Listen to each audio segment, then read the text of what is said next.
என் பெயர் அகிலா. நான் மீடியம் உயரம். என் காதலன் பேரு ராம். அவன் 6 அடி உயரமாயிருப்பான். இந்த சம்பவம் நாங்க இருவரும் படித்த போது நடந்தது. அன்று எங்கள் படிப்பு முடிஞ்சு விழா நடந்தது. அனைத்து பசங்களும் நல்ல சட்டை பேண்ட் அணிந்து வர சொன்னாங்க. பெண்களை நல்ல சேலை உடுத்தி கொண்டு வர சொன்னாங்க. நான் கருப்பு நெட்டு சேலை உடுத்திட்டு வந்தேன். ஆடை உடுத்திக்கிட்டு கண்ணாடியில பார்க்க என் கண்ணே பட்டுடும் போல இருந்துச்சு. கருப்பு ஆடை என் வெள்ளை தோலுக்கு மேட்ச் ஆச்சு. என் காதலன் என்னை பார்க்க வேண்டும்னு ஆசைப்பட்டேன். அவன் என்னை பார்த்த உடனே அசந்து போனான். வாயடைச்சு என்னை பார்த்துக்கிட்டே இருந்தான். நான் சிரிச்சுக்கிட்டு என்ன அப்படி பாக்குறேன்னு கேட்டேன். இங்க மட்டும் இத்தனை பேர் இல்லைனானா? உடனே நான் சிரிச்சேன். ஆசிரியர் வந்து எங்களை மைதானத்துக்கு செல்ல சொல்ல விழா நடக்கும் இடத்துக்கு சென்றோம். அங்கு விழாவுக்காக பயிற்சி எடுத்துக்கிட்டு இருந்தோம். 2 மணி நேரம் பயிற்சி போச்சு. எனக்கு கொஞ்சம் பயம், யாராவது பார்த்துடுவாங்களான்னு. என் நல்ல நேரம் யாரும் பார்க்கல. ஹே, எல்லாம் இருக்காங்க, இப்படி பார்க்காதேன்னு சொன்னேன். அப்படியா?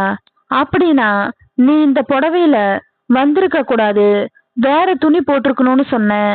கொஞ்ச நேரம் பிரேக் விட்டாங்க. அனைவரும் மைதானத்துல இருந்த மரத்தடியில அமர்ந்து நேரம் கழிச்சிட்டு இருந்தோம்.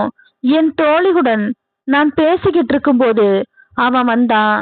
எனக்கு ஒண்ணு காட்டுன்னு என்ன அவனுடன் வர சொன்னான். நானும் அவனுடன் செல்ல கட்டிடத்துக்குள்ள இருக்கும் ஒரு இடத்துக்கு கூட்டிட்டு போனான். அங்க யாருமே இல்ல. இப்போது என்ன நடக்க போகுதுன்னு எனக்கு கொஞ்சம் தெரிஞ்சுச்சு.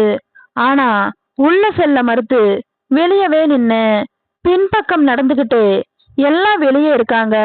யாராவது உள்ள வந்தா என்ன ஆவது? நம்ம பேசுறது எல்லாருக்கும் தெரிஞ்சிடும்னு கேட்டேன். அவன் சிரிச்சுக்கிட்டே நான் கதவை பூட்டிட்டேன், எப்படியும் யாரும் பார்க்க மாட்டாங்கன்னு சொன்னான்.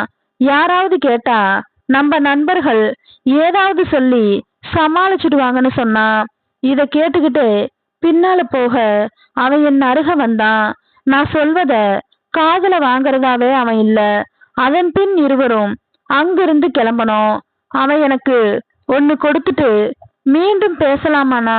அதன் பிறகு நாங்க பல முறை தனியா சென்று பேசிக்கிட்டு நேரத்தை கழிப்போம்.